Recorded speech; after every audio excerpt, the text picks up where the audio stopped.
Welcome to another episode with your host, Robert E. Hansen, psychic medium, author, and public speaker. That's not your spot.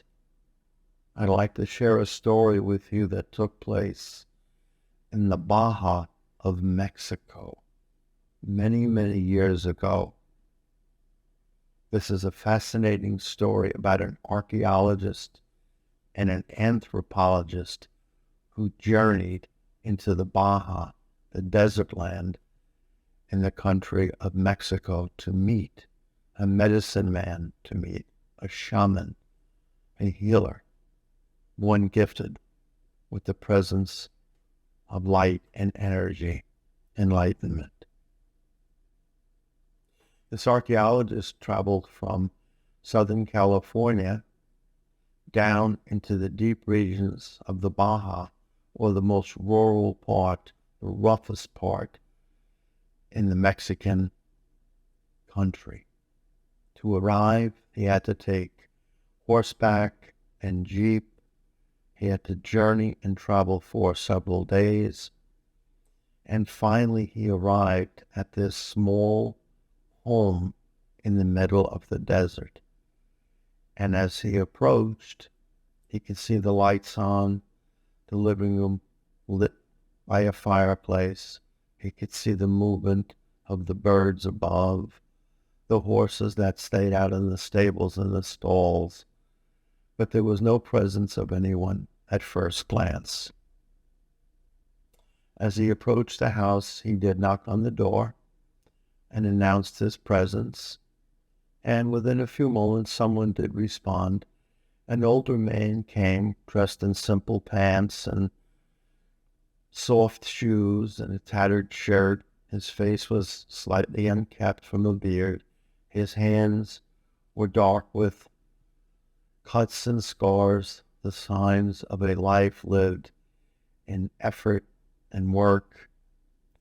His hands being hardened by movement in soil, with tools, supplies, working the land.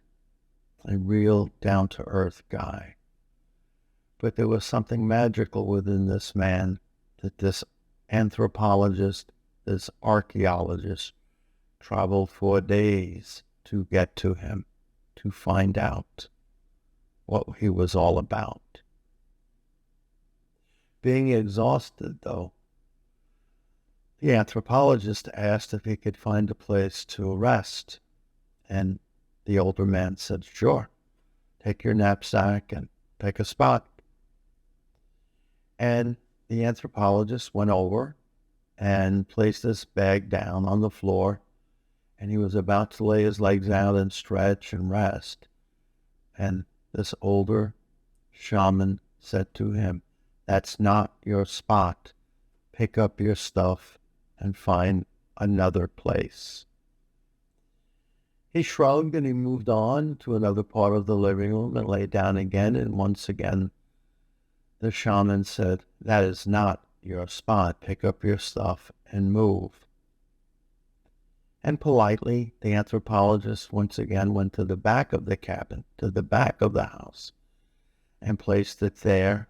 And similarly, the shaman said, "That is not your spot. Pick up your stuff and move."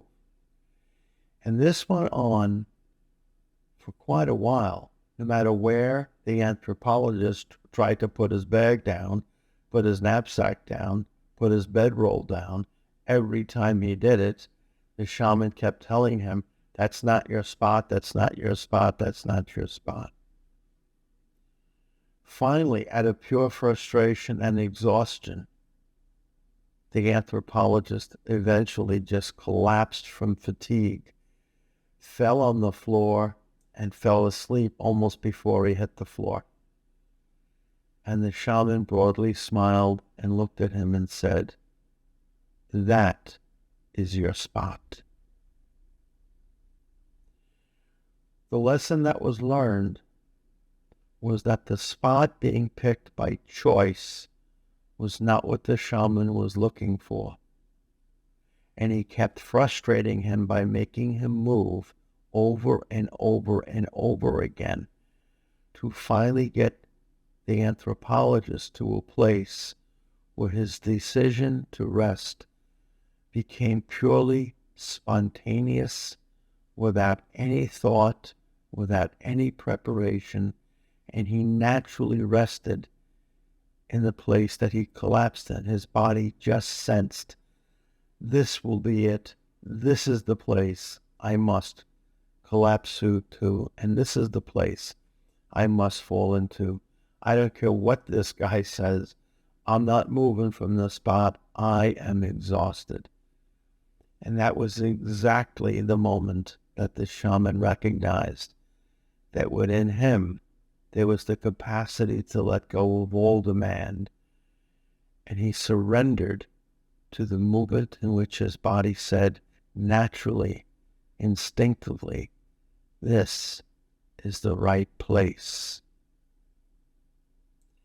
The story has been shared for decades. It is a very famous one. And it points to the amazing wisdom of this shaman, this Mexican medicine man who lived in the hills away from all comings and goings of car and traffic. He lived off the land, had a few animals, but lived in the serenity and peace of the beautiful mountain ranges, the running rivers, and the wild brush and animals that lived in the Baja surrounding him.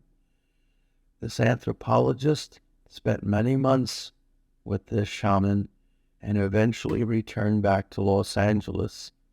And over years and years, he continued to journey back and forth to meet this shaman, this Mexican wizard, who showed this young anthropologist that it is your natural state, your spontaneous state, to listen to the wisdom of your own intelligence, rather than just listening to the impulses and the inconveniences that your mind is suggesting.